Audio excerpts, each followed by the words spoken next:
যারা এখন পর্যন্ত কন্টেন্ট মনিটাইজেশন পান নাই তারা কিভাবে পাবেন? তো আমার কাছে প্রচুর আইডি এবং পেজ আসছে কন্টেন্ট মনিটাইজেশন সেটআপ করার জন্য। তো এই ভাইকে আমি কয়েকদিন আগে পেজটা সেটআপ কমপ্লিট করে দিয়েছিলাম এবং তাকে আমি গাইডলাইন দিয়েছিলাম, ভাই এভাবে কাজ করেন। ফেসবুকের কমিউনিটি গাইডলাইন মেনে ফেসবুকের রুলস মেনে কাজ করেন, তাহলে আপনিও কন্টেন্ট মনিটাইজেশন পাবেন।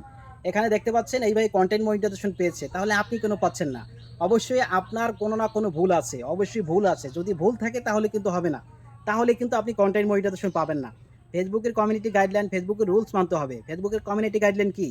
আপনি অন্যের ভিডিও আপলোড দিয়েছেন, ফেসবুকের কমিউনিটি গাইডলাইন মানেন নাই, ফেসবুকের রুলস মানেন নাই।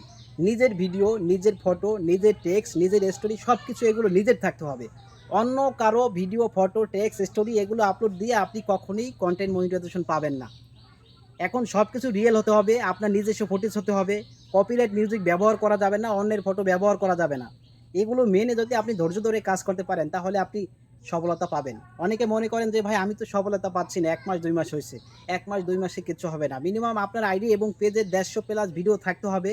মিনিমাম আপনার ২-৪ মাস সময় দিতে হবে। আপনি নতুন হলে ২ থেকে ৪ মাস সময় দেন। কন্টিনিউভাবে সময় দেন। রেগুলার টাইম মেইনটেইন করে ভিডিও আপলোড দেন, ফটো আপলোড দেন, টেক্সট, স্টোরি সব কিছু আপলোড দেন। তবে ধাপে ধাপে আপলোড দেন। আপনি আজকে শর্ট ভিডিও দিলেন, বিকালে আপনি লং ভিডিও দেন।